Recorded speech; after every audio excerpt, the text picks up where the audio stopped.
everybody, and welcome to another episode of Scouts Canada's Profiles in Canada web series, where we connect with Canadians who use their talents to the fullest for the greater good. And oh my goodness, there is no better example than today's guest, Neil Hetherington, the Chief Executive Officer of the Daily Bread Food Bank. And for 16 years before that, he was the CEO at Habitat for Humanity, another fantastic anti-poverty nonprofit.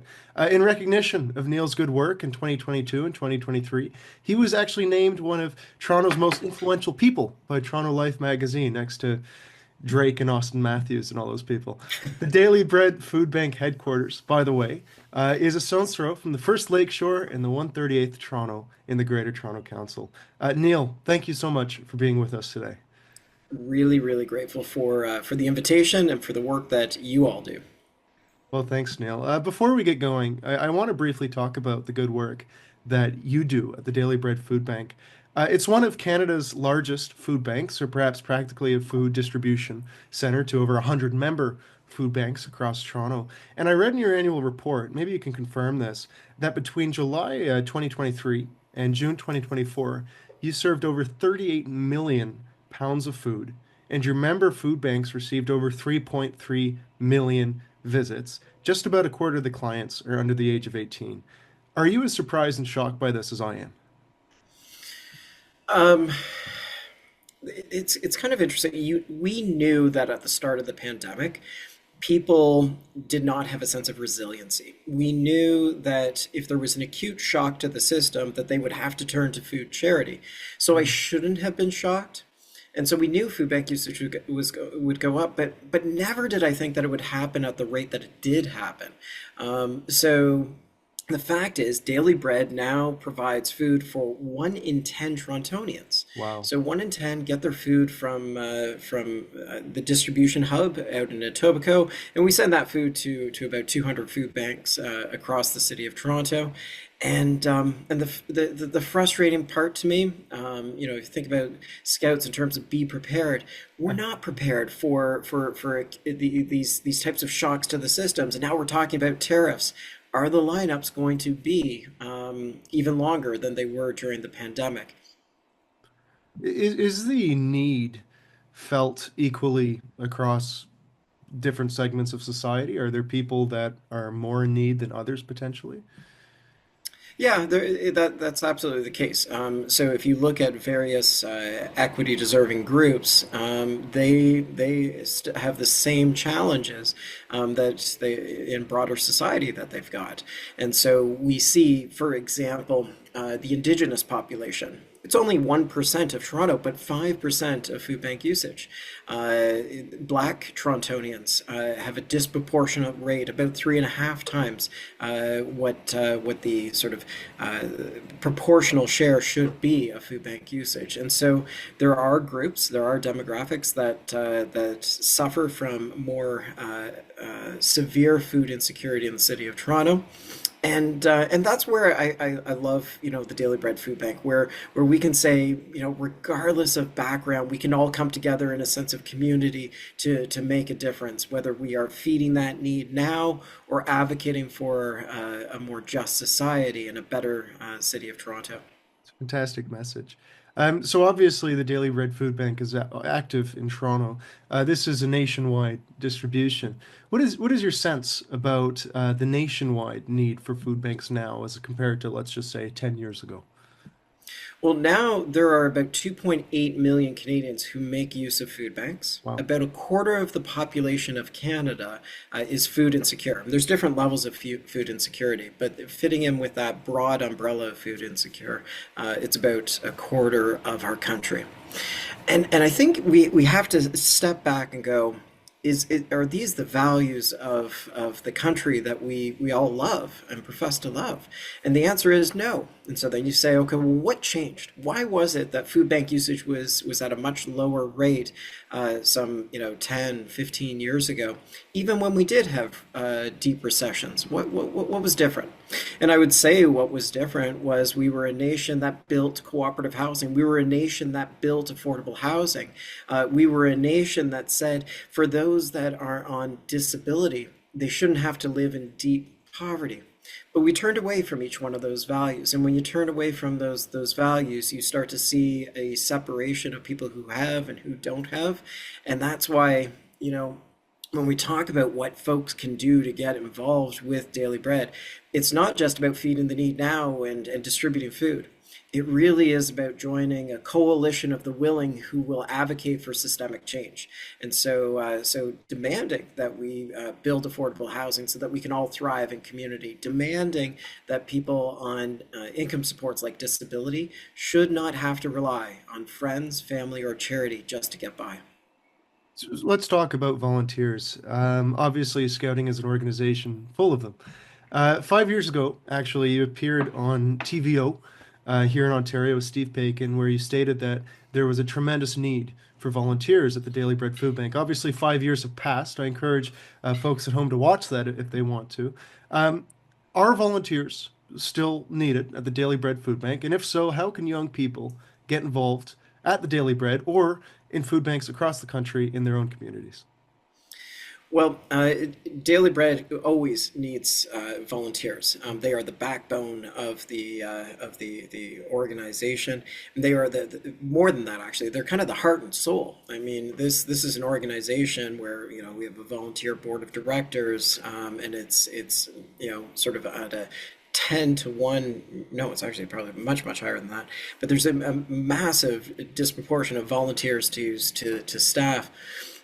We need volunteers, and that might be setting out one of the troops to come to Daily Bread itself and saying, let's do a food sort on a Saturday. Let's have 100 youth who are inspired to make a change. Let's have them sort some food. It might be allowing us to come and speak to each of the different groups across the city, to let them know about food insecurity and how they can make a difference. It might be that every single scout writes a letter to whoever our prime minister will be in a few weeks' time, and This say interview is shot today in is the early day April, to by the build a way. better Canada. What's that? This interview is shot in early April, by the way. That's I right. think I just dated the interview I time, think but it's you know, okay. It's okay, Neil. It's all good. Thank but you. every single member of Scouting can write a letter and say, I want to grow up in a country where nobody is food insecure. I want to grow up in a country where I can afford to work, to live, and to play in the community that I reside. Do you, young people often are, they might be tepid. They might not be as eager, or maybe they might be a bit more unsure about ways to make that first step. What piece of advice would you give young people looking to get more involved in their communities? But I can understand that trepidation. Do what if I think back to when I was 16, would I think about sort of writing a letter to the mayor or the premier or the prime minister? Probably not. And then I remember distinctly, I think it was in grade 11 or 12, a woman from Amnesty International came to speak at her school. And Wow. that's all she asked for. She just said, you know what, it's free. You don't even have to put a stamp on it. It's free to write a letter, and send it to the prime minister. And people open those letters and they count them. And yeah, the prime minister's not going to read your letter, but he's going to know what people are talking about. And so I did, and I wrote that letter, and I got a response back, and it was neat to open up that letter from the office of the prime minister, and it said, "Thank you for your response." And I might have felt, well, did it make a difference? Well, and in that moment, you think, no, it probably didn't make a difference. But if you start to sit back and think and reflect upon, what if it's 10,000 of those letters or 100,000 scouts writing those letters, then suddenly it makes a difference. I'll give you a quick example. We lobbied about 2 years ago. We set out for a course of action to get the Canada Disability Benefit, a benefit that would be provided to individuals who rely on disability assistance across the country. And we got some 150,000 letters sent to Chrystia Freeland, and at the time she didn't really want to deal with it because we were a tight budget, but she had to deal with it because the public was demanding change, and it resulted in $6.1 billion coming to that segment of the most vulnerable population in Canada. Wow.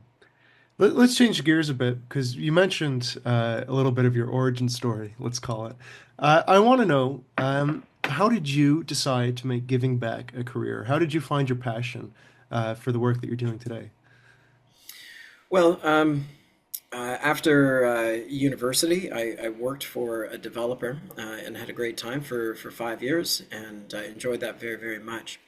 But the position when I was 25 of CEO of Habitat for Humanity Mm. became vacant.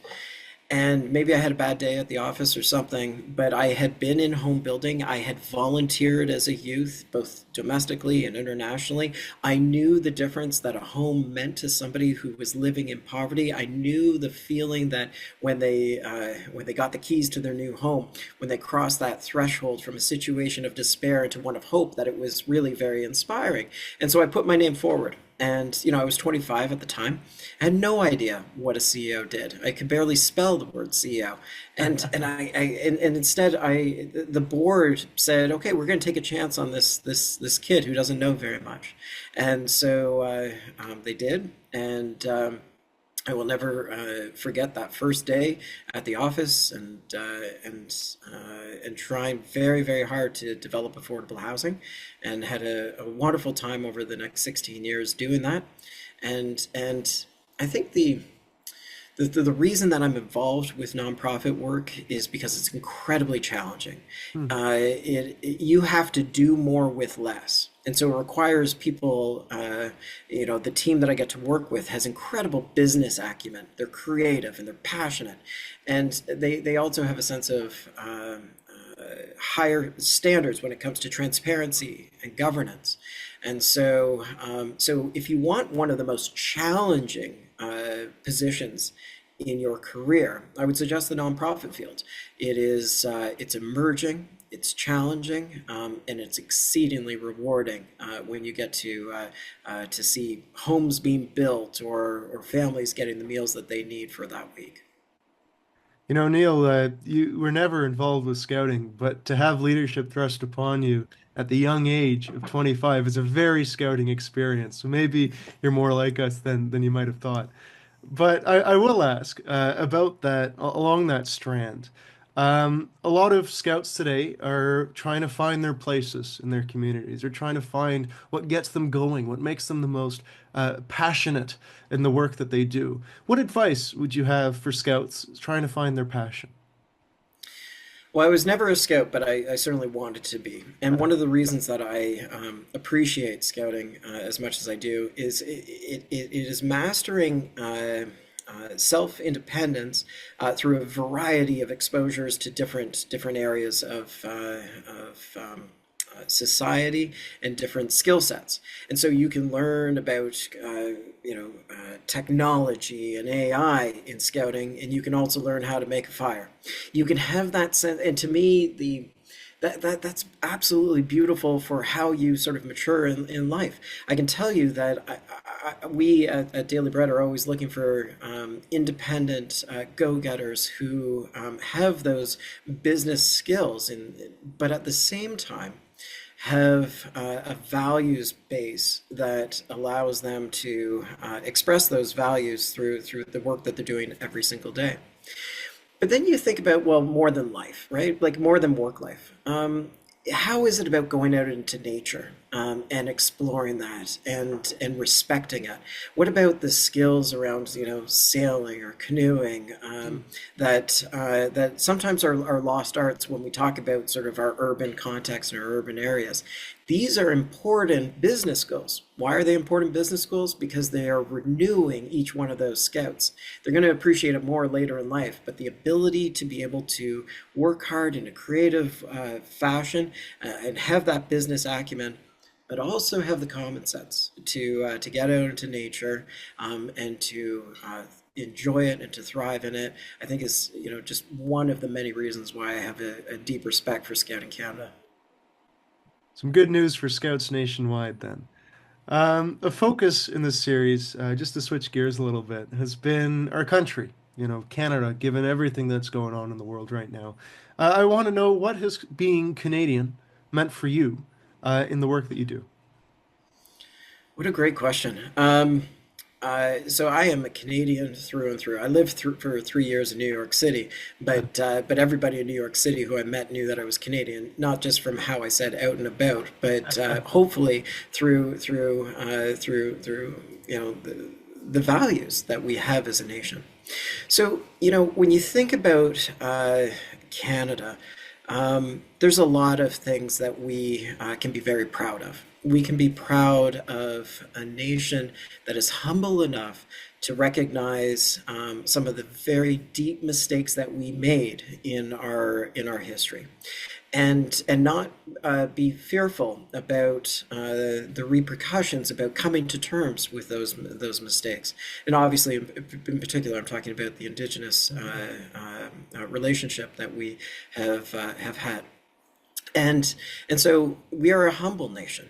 And I think it's through that humbleness that we can start to say, how can we move forward in a way that everyone can hold their head up high, and that is going to require additional work in truth and reconciliation, and when we and it'll be a long process, but throughout that journey, I think we can be a beacon for the world that is fraught with conflict, and show them that there are possibilities and hopeful signs that reconciliation can happen, and we can be proud of that. Of course, at the same time, just on the very stereotypical Canadian things, I'm very proud of whether it's like hockey or our landscape or our nature or the way that Canada looks and how we interact and how we distinguish ourselves from our neighbors to the south. These are all things that I'm proud of. But I think the most important one for me right now